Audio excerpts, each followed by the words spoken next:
I'm not sure yet, or I'll let Nick announce that. You're sure? No. What's that? You know. Pretty much, yeah. I guess you could say the same for linebacker too, like who's gonna. Yeah, Nick will announce that. Safety? Howie will announce that. We talked earlier in training camp about Quignon and the idea of him starting to travel. Where are you in that process? I think CD would be probably a good player that if he's going to deploy it that way. Yeah, it's something that we'll look at each and every week, depending upon the matchups. With this team that we're playing this week, they got two great receivers. So, but it is something that's viable for us. How much is the volume that CD the volume of snaps that CD plays in the slot? How much does that factor into the decision to travel Quignon or not? Well, it will factor in, but there's times where he could travel, even if you're in a week where you are, and times where he won't. When you look at, you mentioned the receivers, Pickens and Lamb, and then you have their tight end who's pretty good. Do they remind you in any way of AJ, Devontae, and Dallas? Yeah, I mean, they're three bona fide, really good players. And Prescott's obviously one of the top quarterbacks in the league. They got a lot of talent on offense. Are there things from a young linebacker that you need to see before you put them on the field for significant snaps? Well, yes and no. Yes, you'd like to see it.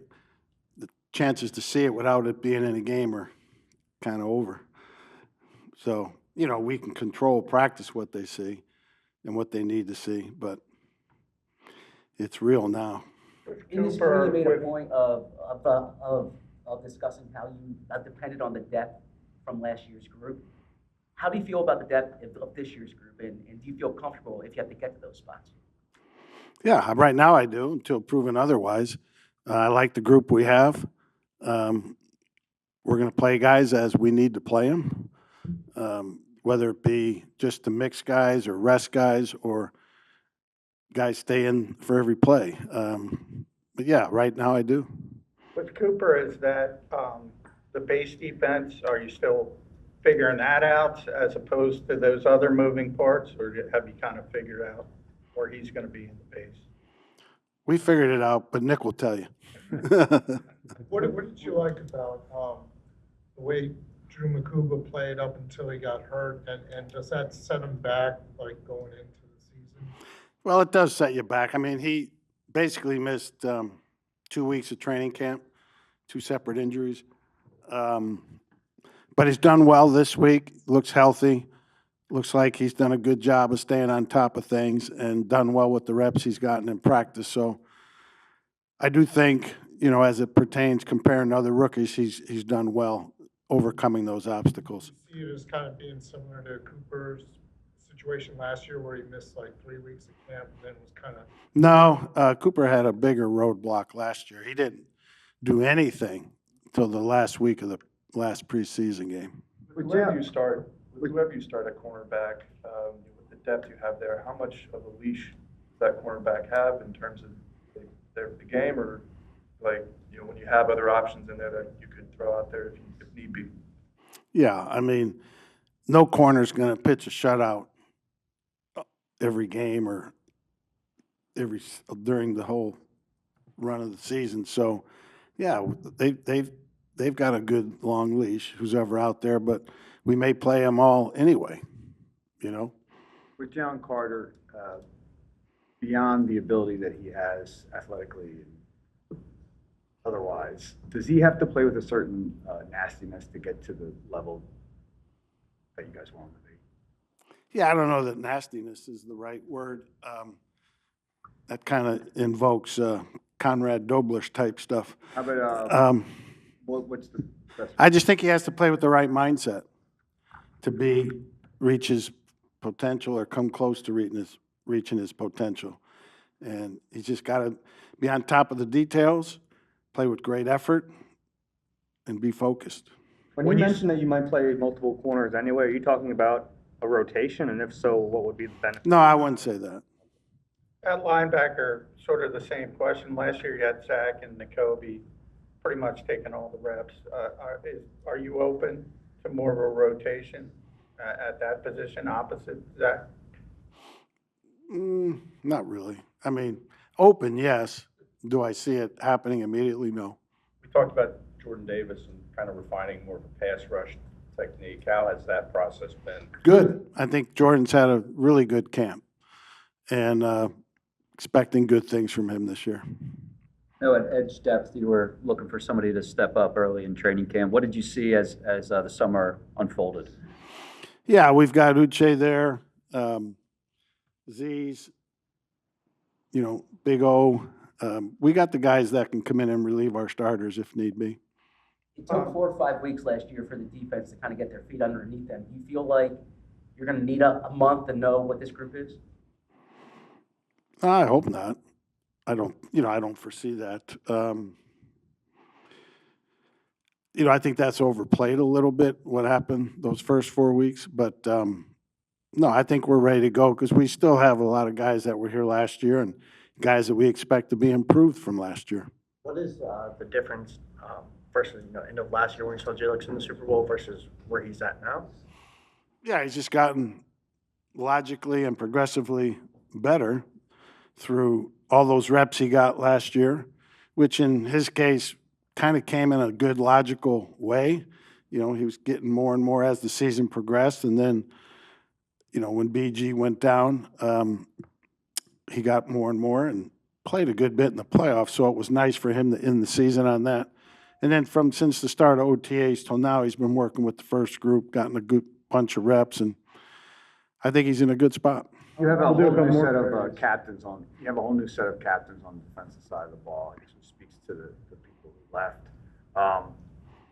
Does that matter at all to you? No, it doesn't. I mean, I don't think you need a C on your chest to be a leader. I don't think Zach Vaughn and the Kobe had one on their jersey last year, and those guys were two really good leaders for us. And just because you have a C on your chest doesn't mean you're a leader either. You got to uphold and fulfill the duties of it. Defensive tackle behind the big three, so you have Jalen, Jordan Morrow. You have the three younger guys. What has stood out about each of those three guys when you talk about Byron, Gabe, and Ty? Yeah, those guys, we'll end up dressing 5 of them probably. One won't dress, and those guys will fill in as needed. What was overplayed about the first 4 games versus the... What was that? What was it? You mentioned that the first 4 games last year, as opposed to the rest of the season, was overplayed. Curious to hear you unpack that a little bit. Yeah, I just think, the first game last year, we probably did too much as coaches schematically, which somewhat was my fault. Gave up too many big plays because of things we weren't playing correctly. It was more so than execution. It was execution, but we shouldn't have been playing them that early. I had too much confidence in what I thought they knew in that first game. The second game, we just didn't play the run well. The third game, I thought we played great. And then the fourth game, our entire team just got slaughtered. So, and then I think the fifth game, we had a game come down to the wire against, I think it was Cleveland. Yeah. So, I mean, it's there. I'm not saying it wasn't, but it wasn't like all of a sudden a light went on. Vic, what has Jaborian shown you over the past 4 weeks? Yeah, I like him. He's got good speed. He's got a good attitude. He's got a good football brain. Shown some good cover ability. I'm sure he'll be out there at some point this season. It could be this one too. So the confidence of what you think they know schematically, a lot of young guys this time around too. How'd you approach that? Where do you think that? Yeah, learn from your mistakes, and there's a lot of things that we bring up as coaches that would be nice to do, but I always got to say, we got this young guy here and this young guy here.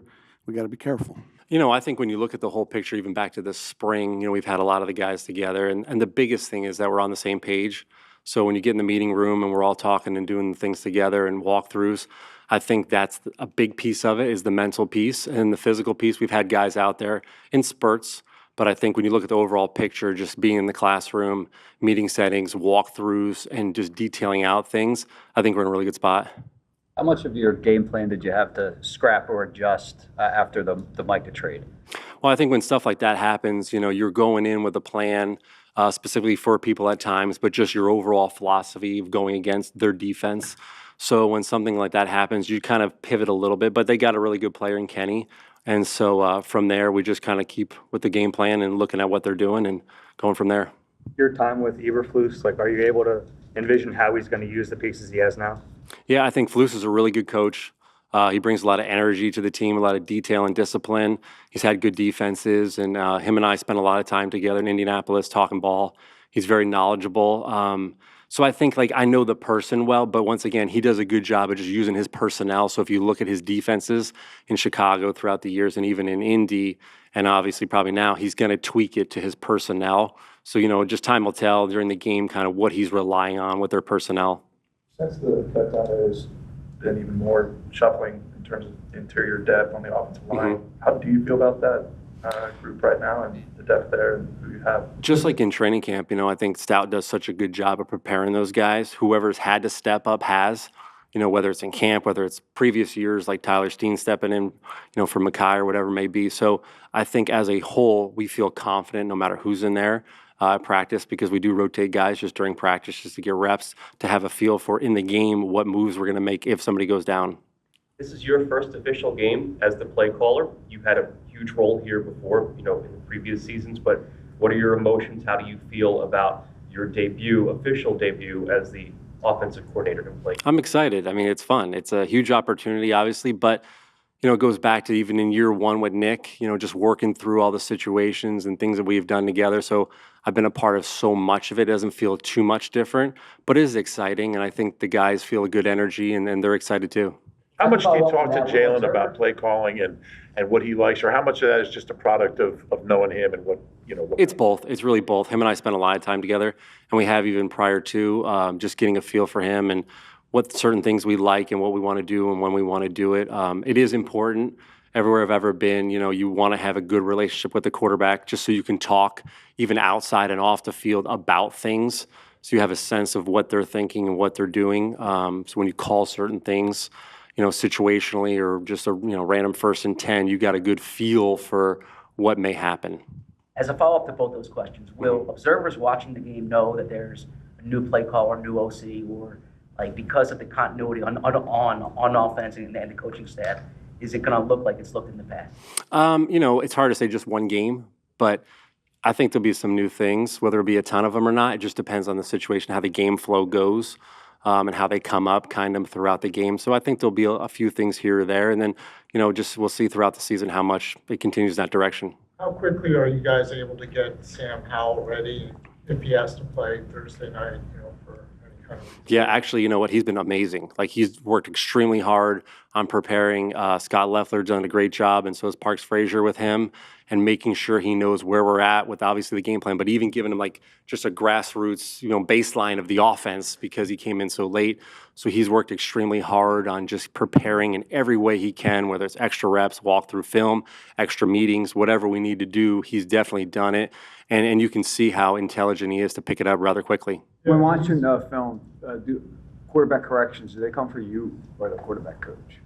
It depends on the setting, right? So if we do a team setting, it could be Nick, and then if it's an offensive, full unit setting like we had today, it would be me, and then if it's a position meeting, it would be Scott. So it kind of comes from everybody.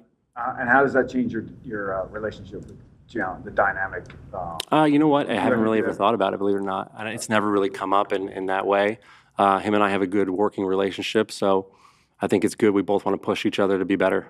Are you thinking about specific play calling throughout the day, when you go to bed? Are you thinking what am I going to call in the red zone? Does your mind work that way? How does that work? Probably not on Thursday. I'm not there yet. Maybe it will Friday or Saturday, but no. I think there's certain things you get excited for. There's this rep coming up in practice. Let's see what happens. Or you're like, hey, I really want to try to call that at some point. But, it's very difficult because at times, as much as you want to call certain plays, and even in the past, we've gone through, hey, we got to make sure we call this. If the situation doesn't present itself, whether it may be a down and distance or a field position, it may never come up. and sometimes it does, sometimes it doesn't. So there are certain ones that you get excited for, like, hey, I really hope we get this call just to see what happens. You are conditioned to think today is Thursday. What's that? You are conditioned to think Yes, it's a football Thursday. As the game progresses, will you have a sense of AJ's touches, Devontae's touches, Saquon's touches? I think is important, right? If you got guys like we do, just to make sure they get in the flow of the game. And sometimes they know the flow can kind of go a little bit differently and they got to feel it. But I think they know going in what the plan is. So if the plan is a certain way and it has to pivot or move, they know that they were like included in the plan. So at some point it'll pivot back. Nick mentioned Saquon is one of the guys that you want to get the ball to in the pass game. What do you like about that element of his game? Is it something that you feel like you could tap into a little bit more? I think just him in space is dynamic. So that's something, anytime he's running the ball, catching the ball, whatever it may be, if he's in space, he's a really, really good player. Well, everything's really familiar for you because you've been doing it here for several years with Nick and the staff. I guess one difference this time is, if things go well, you'll get a lot of the praise publicly. If things don't go well, you'll be the one having to answer the questions. How do you feel about that change in aspect? I think that's just part of it, right? I mean, we all do this because we want to do well and succeed. And so I think as a coach, going in, that's part of kind of what you're stepping into. But ultimately, we are a team. I'm a reflection of Nick and vice versa, and I'm a reflection of the offense and vice versa. So I think really when you walk into the situation, that's not something you really focus on. It's part of it, but you enjoy it. You show up every day. You want to do the best you can to succeed and have the best outcomes. As a play caller, what's your perspective on opening scripts and the benefit to them and then the utility of them? I think it just depends on who you have. Like, we're a little bit of an older veteran team, so you may not have to, and then some games you want to because you want to set up certain things. So I think it's a little bit fluid, and I think because we've been around, we can kind of go either which way with it, which is great. You don't have to just set on one thing. Anybody that's on this roster, they can help us out, whether they're practice squad, whether they're on the active roster. So having a familiar face in Covey, you really don't have to onboard him too much. He knows what to expect, what we expect out of him. But, it's my job to have not just, the 53 ready, but everybody else on the practice squad, which is great luxury to have as a coach. How hard was it to watch what he had to go through last year? Because he's competent at the job, but he just couldn't get out there because of the injury. How hard was that for you as a coach?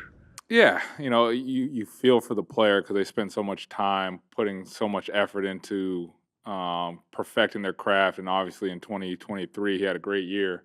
Then to have last year kind of marred by injury, it does pull at the heartstrings a little bit. But again, it's not just one man; it's everybody else on this team to step up in his role. And last year Cooper Jean did a really good job about it. Last year when the kickoff, when the touchbacks got moved to the 30. You and a lot of other teams just said screw it and try to get touchbacks anyway. With it being moved to the 35, is that still a consideration based on an opponent by opponent basis? Yeah, I think opponent by opponent basis, a situation basis, it could dictate what he want to do with the ball. I think overall around the NFL, I think you'll see a lot more returns. Guys keeping it in play because there is a statistical difference from the 35 to the 30 on points scored and everything like that. So it's exciting for all of us from a special teams cohort around the league, and exciting for the players out here. Those four core players that get some opportunities to go out there and make some plays. On that note, how tough is the guy you're going to be facing this week? I mean, it was tough when we were booting it out the back of the end zone. He could line up 9 deep and still return it on you. So, the dangers that Turpin presents to us are highly noted and highly talked about. But it's exciting also to, go out there and get these guys going. It's not just the 10 guys covering, but also Jake and Braden, with their punts and their kickoffs helping us out and looking to flip the field and help out our defense in trying to corral Cavante. And I have very much all the respect in the world for any NFL player. Then Cavante, he kind of keeps you up at night a little bit with his explosion as a returner. When you're talking through the decision on whether to go for the touchback or not, how much does the confidence in your own defense and the quality of your own defense factor into that? Oh, I always say, this is a Vic Fangio led defense. Shoot, I'm going to have as much confidence as I possibly can. But again, there's so many ebbs and flows throughout the game. Say, you're out with a big lead. Do you want to put, a ball in a dangerous returner's hand, or do we want to keep going and, if we're having a good day? So everything kind of is a situation-based type thing with the kickoff. But again, it's exciting. It's kickoff day for us today, so we're ready to get out there, and we feel good about the game plan we have going forward. So it'll be fun. Jake was experimenting with some kicks throughout camp. It looked like how many are in the arsenal for kickoffs, and has that changed because of the He worked at it. I think like everybody else has worked at it. I think it differs on what team and where you're playing at. Obviously when you're in a dome, you have a control on where that ball is going. When you're outside, and particularly in the Northeast, sometimes you got to win that you can't kick against that when you have to go with it. So, like I said, everything's kind of base by base in terms of kicks. But Jake has enough in his arsenal to keep everyone kind of honest more than anything else, where they can't get a read. So it's kudos to him at working at it throughout the off season and implementing a little bit in the preseason. These past 4 years, he's used depth edge rushers as special teams guys. Those are all veterans this year. Are those guys who can factor into the unit, whether it's Agbo and Aziz? Yeah, absolutely. Regardless if you're a rookie or a 7-year veteran, we always look for anybody put the best 11 out there that can help us win a game, help us win in field position. And I always tell these guys, there's no hierarchy in our special teams here. We're going to use all hands on deck to give us the best way possible to win, whether that's going to be, Agbo or Aziz, who've played a lot, or is it going to be, those young cats, Smile, Darius Cooper, things of that nature. So, that's the great thing about special teams. You get to use everyone to a certain extent to help win a game and help this team out. How has Jake looked from 50 plus? You feel like whatever was happening last year has resolved itself? Yeah, no, I think Jake's had a phenomenal offseason and training camp. It's always nice in that last preseason game. He kind of got pushed back a little, and the 51, I believe 53-yarder against the Jets. He hit him with some confidence, and there was some extra on it. But I think Jake's doing a really good job. One, gelling with a new operation with Charlie coming in, and just the confidence of him going out there and not proving to us, I know who he is. I think proving more to himself that he's still the great kicker that he is. When Smile was drafted, it seemed like he would be kind of a prototypically really good special teams player. Has that shown itself, and how does he fit in on those units?